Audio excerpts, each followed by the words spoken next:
नमस्कार।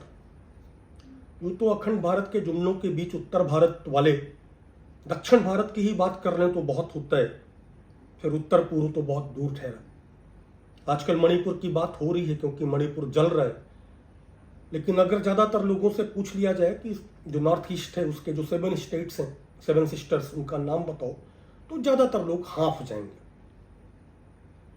2.5 महीने से जलते मणिपुर में शांति बहाली की जगह वहाँ की राज्य की जो भाजपा सरकार है और केंद्र की भाजपा सरकार है उसकी चुप्पी हम देख रहे हैं। लेकिन आज मैं मणिपुर नहीं, मिजोरम याद करूंगा। एक और राज्य, मणिपुर का सीमावर्ती राज्य, सीमाएं सटती हैं, जो एक दौर में अशांत था और जहां शांति स्थापित करने के लिए राजीव गांधी ने मिजो पीस अकॉर्ड किया था, मिजो शांति समझौता किया था और अपनी खुद की कांग्रेस सरकार कुर्बान कर दी थी। राज्य में ललथन हौला मुख्यमंत्री थे, उनको कहा था इस्तीफा दो। लालडेंगा जो अंडरग्राउंड लीडर थे, आर्म्ड इंसर्जेंसी के लीडर थे, हथियारबंद क्रांति के लीडर थे, नेता थे, उनको बुला के मुख्यमंत्री बनाया था। तो हमने वो भारत भी देखा है जहां पे भारत की एकता और अखंडता के लिए, भारत की यूनिटी और इंटेग्रिटी के लिए राजीव गांधी जैसे प्रधानमंत्री अपनी खुद की स्टेट गवर्नमेंट्स कुर्बान कर देते थे। और अब हम वो भारत भी देख रहे हैं जहां पे प्रधानमंत्री 79 डेज तक बोलता ही नहीं, चुप रहता है, जैसे उसको कुछ पता ही ना हो कि मणिपुर में क्या हो रहा है।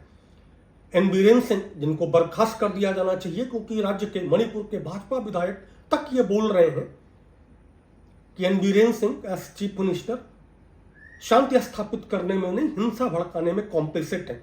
आज ही भाजपा के एक विधायक का बयान है, पाउलिन लाल हाओकिप, जो कुकी विधायक हैं, वो कह रहे हैं कि एन बीरेन सिंह कॉम्प्लिसिट हैं इस हिंसा में। खैर, अभी मणिपुर की और मोदी की बात नहीं करते हैं, याद करते हैं राजीव गांधी की, इस देश के उस विराट परंपरा की जिसमें शांति और देश सबसे ऊपर होते थे, जिसमें अपनी सरकारें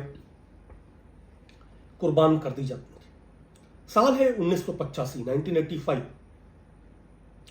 लालडेंगा के साथ भारत सरकार की, MNF मिजो नेशनल फ्रंट के साथ भारत सरकार की जो शांति वार्ता चल रही थी, कई चरण उसके असफल हो चुके थे। लालडेंगा मान नहीं रहे थे तमाम सारी शर्तों पे।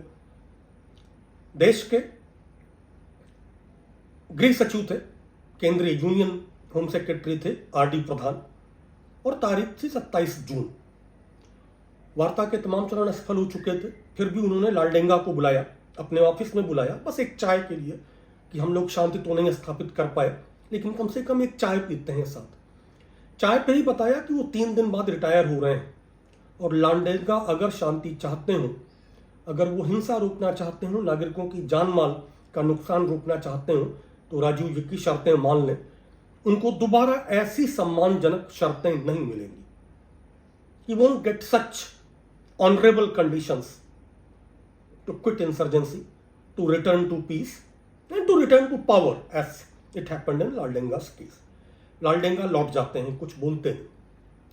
30 जून दोपहर अचानक लौटते हैं, प्रधान से कहते हैं मैं शांति वार्ता के लिए, शांति के लिए तैयार हूं, मैं इस अकॉर्ड के लिए तैयार हूं। प्रधान गहरी सांस लेते हैं, बोलते हैं अब कुछ नहीं हो सकता, वे रिटायर हो रहे हैं। आज उनका ऑफिस में आखिरी दिन है, शाम को 5 बजे वो रिटायर हो जाएंगे। लेकिन लालडेंगा के बहुत कहने पे वो बोलते हैं कि ठीक है, 4:30 पे मिल लेते हैं। मुलाकात होती है, यूनियन होम सेक्रेटरी RD प्रधान लालडेंगा को लेके सीधे प्रधानमंत्री आवास जाते हैं, 7 रेस कोर्स, आजकल उसका नाम लोक कल्याण हो गया है।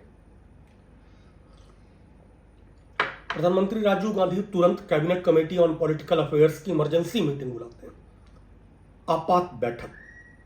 कमेटी पहला फैसला करती है प्रधान का सेवा विस्तार का, क्योंकि प्रधान इंस्ट्रूमेंटल थे उस बातचीत में।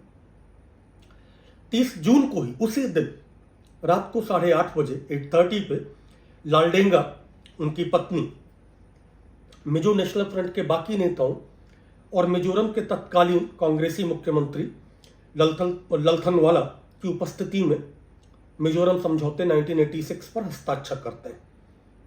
भारत सरकार के लिए हस्ताक्षर करते हैं गृह सचिव प्रधान। अब देखिए, राजीव गांधी श्रेय नहीं चुरा रहे, आपको एक नागा पीस अकॉर्ड भी याद होगा, 2016 में घोषणा की थी प्रधानमंत्री मोदी जी ने। आज तक उसका क्या हुआ हम नहीं जानते हैं। खैर, मिजोरम सरकार के लिए मुख्य जो सचिव थे वहां के लिए ललखामा और एमएनएफ के लिए खुद लालडेंगा।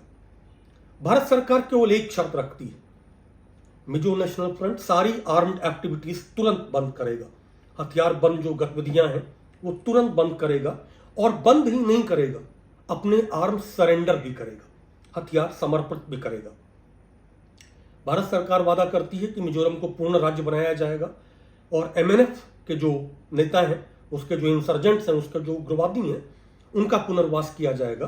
दे विल बी रीइनहेबिलिटेटेड। भारत सरकार अपने ये सारे वादे पूरे करती है, वो बात की कहानी। 9:30 PM 9:30 बजे रात आकाशवाणी पे इस अकॉर्ड की घोषणा होती है। परिणाम यह आता है कि एमएनएफ हथियार रख देता है, अपना संविधान बदलता है, भारत के संविधान में आस्था जताता है, ग्रेटर मिजोरम की लड़ाई छोड़ देता है। जी हाँ, उनकी लड़ाई में मणिपुर के भी कुछ हिस्से लेना शामिल था, अगल बगल की स्टेट्स के भी कुछ हिस्से लेना शामिल था।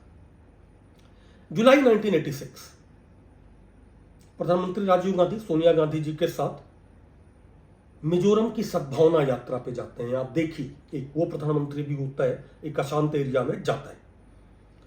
राज्य की कांग्रेस सरकार सद्भावना और शांति के लिए, पीस और हार्मनी के लिए इस्तीफा देती है। इलेक्टेड गवर्नमेंट थी, इकलौती सिंगल मेजॉरिटी पार्टी गवर्नमेंट थी। अब एमएनएफ जो कि मान्यता प्राप्त राजनीतिक दल बन चुका है, वो सत्ता संभालती है।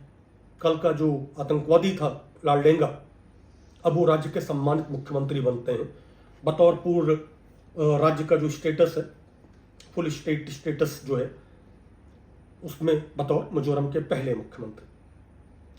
मिजोरम में 1966 से चल रहा उग्रवादी आंदोलन, इंसर्जेंट जो आंदोलन है, वो खत्म हो जाता है। मिजो पीस अकॉर्ड भारत का सबसे सफल पीस अकॉर्ड है।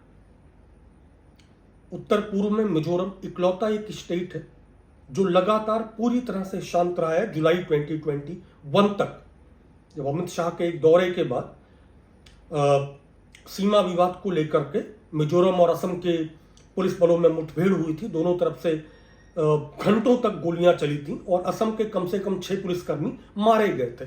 ये भारत में 2 स्टेट्स की पुलिस फोर्सेस के बीच गोलीबारी की शायद इकलौती घटना है जिसमें 6 सिपाही एक स्टेट के मारे गए। इसके पहले मिजोरम लगातार शांत रहा है 1986 से आज तक।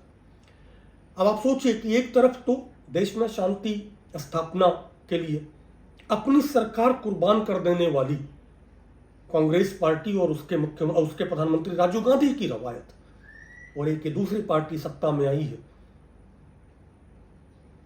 प्रधानमंत्री बने हैं मोदी, जो मणिपुर जल रहा है लेकिन अपने उस मुख्यमंत्री को नहीं बदल रहे हैं जिसके ऊपर राज्य के भाजपा विधायक तक विश्वास नहीं करते हैं, जो कह रहे हैं कि यह मुख्यमंत्री हिंसा भड़का रहे हैं।